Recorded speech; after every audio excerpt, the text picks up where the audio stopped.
Hey guys, Zach here, coming at you with another video. So today is my official review of Man of Medan. Sorry for the glare, I have a light right in front of me, but Man of Medan. I've played through this game twice now. I'm gonna go in for a third run.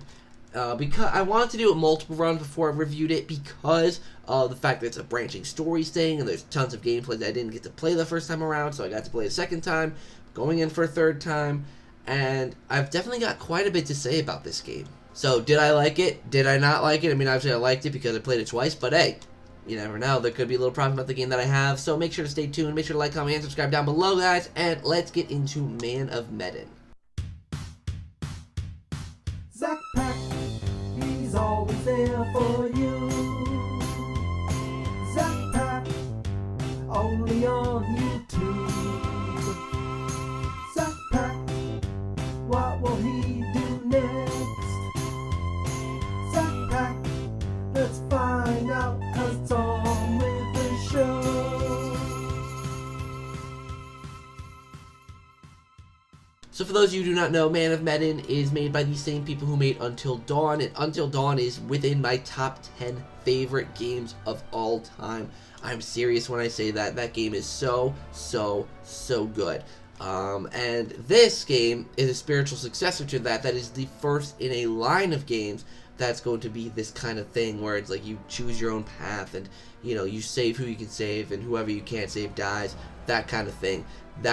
I love that kind of gameplay, the kind of story-driven, your choices matter kind of gameplay. And one thing I will give this game is that your choices, all of them, actually really do matter. I felt like in Until Dawn that not all of your choices mattered as much. You know, like all the little things, they didn't really amount to anything, but this game actually did. Now the story is quite linear. You go through a linear story, but how everything transpires in that linear story is completely different. Just imagine a tree, right? You have the main tree itself, like the main trunk, but you also have all the branches going off of it, and they're all heading in the same direction, up, you know, until they reach the final peak, you know, the final few ones at the top. That's what this is like. You know, it's like one straight journey, but every little decision you make goes off on your own little path, and I really like that. I might try to do a live stream of this game because I obviously have not been able to do a Zach Plays. I wasn't able to because footage got corrupted. The typical footage got corrupted. It's not even an excuse at this point. It just sucks. You know, like with my Mario Maker one, it was just the audio, but with just awful. But nevertheless, I'm definitely going to be doing a live stream of this game, hopefully sometime soon. I don't know when, I don't know how, but we'll make it happen. But I definitely do like this game quite a bit. You know, the characters, while not as relatable as Until Dawn, like I think Until Dawn, for me, had more relatable characters, a more relatable cast, for my personal taste, but that's obviously because I'm more in the demographic of Until Dawn. Until Dawn was about a bunch of teenagers hanging out. Man of Medan was about a bunch of adults on a ship going out diving. You know, it's kind of, you know, it's kind of, you know, different. So I definitely didn't relate to the characters in this as well, but I definitely did like each character in terms of their personality traits. There were the 5 main characters and then the 3 other side characters. This is going to be a spoiler-free review, by the way. I'm not going to say any spoilers because I don't want to ruin it for you guys, you know, especially if you want to watch me play this game on live stream. But yeah, definitely a game that I highly recommend, especially because of the fact that it's a budgeted game. It only cost me $25, which is amazing. But this game does have a few shortcomings. So one thing I've automatically noticed about this game is that for some reason when I started playing it, it didn't let me play it. You know, that's something I don't like about modern games nowadays. Not really much, like the Switch doesn't really count in this, it's more like the Xbox and the PlayStation. I put it in the disc and said there was like 2 gigabytes or 3 gigabytes on the disc, but I had to install or update 25 gigabytes. And I'm just like, why did it need to install that much? I think that should, like, most of that should be on the disc. I shouldn't have to worry about installing most of that stuff, and it did call, like, I played this. I played it my first time through, at my mom's house where there isn't good internet, and I really, really wanted to play it, so I wouldn't let it update through all, like, the whole way, because it would take multiple hours, and I just really wanted to play it, and it would lead to some textures not loading in, and it would lead to the game just not looking great at times, and it really sucks. It really kind of did drag down the experience for me a bit, having textures popping in and out, and just kind of being buggy overall. Like, I had some input situations. Like, there are these situations, I know it's a little bit of a spoiler, but it's really not much. It's a gameplay thing, where you have to keep calm, and you have to press A within the rhythm of the heartbeat, and I swear to God, there were times where I hit A on the heartbeat, but it didn't register, and it said that I missed it, and I'm just like, I know I hit the A button, I've played gaming my whole life, I know where the A button is, and it just really was frustrating at times, because there were times where it was really important. I even got a character killed because of it. It's a bit dicey when, there's that kind of stuff, where it's really, there's no input, the input doesn't register, and then textures pop in and out, and there's, not lag, but like hiccups where like it'll kind of jitter a bit, and, like it'll take you out of the immersion too when cutscenes look kind of weird and are shot really weirdly. Like, it'll hop from one person to another, and then right back to them 1 second later, and, their facial expressions, and it kind of takes you out of the mood of a horror game. It really, it kind of takes you out of it a bit. Also, the controls. It controls similarly to Until Dawn, but at the same time, it feels different. There's something about it that just feels kind of off. It feels different. It feels more stiff. It feels more clunky. It feels, I don't know. It's just, I don't know. You get used to it. I got used to it pretty quickly, but there were still times while I was playing where I would run into walls or not go into doors or stuff like that. That made me think, like, wow, these controls are a little bit clunky. That kind of stuff. Also, another thing that about Man of Medan is that, like, sometimes the cutscenes would be really, really weird. And the fact that the game lets you explore. Like, there'll be times where it's like, oh, come back to me later, and then, like, the plot will advance. Well, sometimes there's also, like, a time limit. So, like, like, if you're doing something, the time could be a factor. Excuse me. So there was a point where I was, like, I was exploring, and I was in a completely different section of the area, and then when the cutscene happened, it warped me back to that one spot. So it was really, really weird. I didn't understand it. There were a few times when that happened, and I was like, it's really, really weird. I wish that they made that flow more. I guess the general senses of this game. I'm actually gonna get into spoilers in a little bit for those of you who do not care about spoilers or whatnot. But the general thing about this game is I think it's really, really good. I think it's definitely good. It's just not polished. I think they should have spent more time polishing the game and making sure that it was ready for people to buy.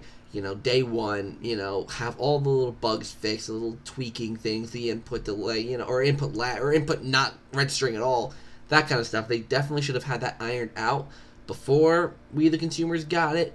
But for $25 or $30, whatever you end up paying for it, it's a really good deal. This game makes it worth it, because even though the main game is short, it'll take you about 3 to 4 hours, maybe 5 if you explore a lot, but I'm going back and replaying it a lot because there's so much I didn't get to see, so much I didn't get to play. Like, I even look at the back, and I'm like, what's this stuff on the back? I haven't seen this stuff, so I haven't gone down that avenue. So there's a lot of stuff that there are branching paths and different avenues you go down. My second playthrough went way differently than my first. There were so many things that threw me off because I saved a character, that I killed on the previous run. I had them last till the end, and it was like, whoa, it completely changed how the game went. So yeah, so for those of you who do not want to be spoiled, you can click off the video now. So thank you guys for watching. All my social media links are in the description down below. Let's move on to the spoilers. Alright, so let's talk spoilers. Now, this game has a relatively confusing story, so you have to stay with me on this one. 4 friends are going on a boat owned by the 5th main character, and they all go out to dive because they want to find this really, really old airplane from World War II that crashed into the ocean. So they're going out looking for this plane, and then they find coordinates for a ship that the plane was going to rescue, because it's a rescue plane, and, all hell ensues because there's this thing called Manchurian Gold. Their ship gets raided by 3 fishermen, and it's just all mayhem. The main characters get kidnapped and all that stuff, and it's just really crazy, you know, how it all played out in both of my playthroughs. I will say, in my first playthrough, I killed 3 characters, and in my second playthrough, I also killed 3 characters. So I guess I technically killed 2, and then 1 is kind of like trapped forever. But either way, 3 characters did not make it back. And funny enough, in both gameplays, 2 of the characters that died were the same character. You know, Fliss died in both runs for me, and Conrad kind of, because Conrad was the one who I kind of accidentally got stranded at the ship. And it's just really, really interesting because, like, both of these experiences, the same exact story, but such different outcomes. You know, in the first run, I got Fliss killed because I accidentally missed a quick time event, and Brad hit her with a wrench. You know, and then Conrad, the first time I wanted him to escape on the boat, and I accidentally missed the quick time event, and I got shot. So that killed him the first time, and then the second time, I actually kept him until the end. Well, technically, he got onto the boat and fled, but he went back to the ship, and I'm presuming because we got the distributor cap for the other little boat that they used to get to the big boat, the 2 main characters that survived escaped. And he came back and no one was there, and, you know, he was like, no one's here, and he got killed in the boat, I'm presuming. So, yeah, I know that was pretty confusing if you've never played this game before, but if you have, I'm presuming you're knowing what I'm talking about. It was just such a weird experience, playing the same game twice, but having completely different experiences. And when I play this the 3rd time, I'm probably going to have an even more different experience because I'm going to try things differently. Like, on my 3rd playthrough, I'm not going to have Conrad go for the boat. I'm going to have him stay with us and go, you know, the whole journey. And there's an option to have Brad keep hiding in the boat when the fishermen attack, or have him, like, call him out and bring him with us. I've always had him hide, so now I'm going to see if he can come with us and that kind of stuff. I really want to see all the different avenues of what this game has to offer. And all the characters are really, really cool. The only character I didn't like at first was Conrad, but I kind of got used to him. But other than that, all the characters, I'm just like, yeah, they're kind of, like, relatable to some people. You know, they feel like actual humans. Can't really say the same exact thing for the fishermen, but they're side characters, so they don't matter anyways, really. But, yeah, it was just so weird, you know. The weirdest death that I encompassed, and I think I know why I accidentally got this character killed. I accidentally got Julia killed on my 2nd run. She survived my 1st run, but I got her killed my 2nd run because, here's where the branching paths narrative comes in. I had a completely different outcome. When we called for the radio in my 1st run, I only had 3 alive: Julia, Alex, and Brad. So Julia and Brad went down to turn on the generator when the power went out, and, you know, Alex stayed up there and he joined them later. But in my 2nd run, I had 4 people there: Alex, Brad, Julia, and Fliss. So, Brad and Fliss went down, and Alex and Julia stayed up there. And, you know, it caused them both to go together, and eventually they got split up, and they were going to be back together. Now, the whole point of this game is that there's this mist on the boat that's causing them to see hallucinations and see things that really aren't there. So that's where the mistake I made comes in. Now, a monster appeared and was attacking Alex. And, you know, it gave me the option to either stab the monster or stab myself. And something that I completely forgot from Until Dawn is that there's always the option of not doing anything. So that wasn't even in my mind. I was like, well, I either got to stab myself or stab the monster. So, because I was like, well, obviously the monster. And when I stabbed the monster, I figured out it was a hallucination. It wasn't really a monster. It was Julia. And I got her killed.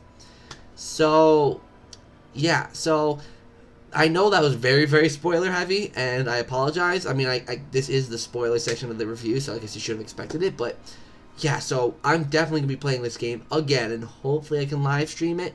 That would be super, super cool. If not, then maybe I can figure out a way to do a Zach plays of this game. Maybe, you know, I thought Blind Run would be really, really cool to do a Zach plays of, but even with this new scenario, it would also kind of be a blind run. So definitely, if you like Man of Medan, make sure to like, comment, and subscribe, because I'm definitely going to be staying on top of this series as it goes on. Little Hope is the next game coming out next year. So I am very excited for this next game in the Dark Pictures anthology. I'm really hoping that it comes out next year at a time where it would come out on the Xbox One. And I'm presuming the third game would come out cross-platform, or not cross-platform, but like cross-generation, so hopefully that happens. And yeah, Man of Medan, such a great game, has a lot of bugs that they need to patch up, but once they do that, great game. I still like Until Dawn more, but this game is definitely a great one as well. So definitely check this game out if you haven't. Like I said, it's $30, half the price of a premium game. And remind you, Link's Awakening is going to be $60. This game versus Link's Awakening, I'll take this game. Personally, don't attack me, please. Don't do it. But yeah, Man of Medan, great game. Highly recommend it. Yeah, so thank you guys so much for watching this video. I hope you enjoyed. Until next time, see you guys in the next video.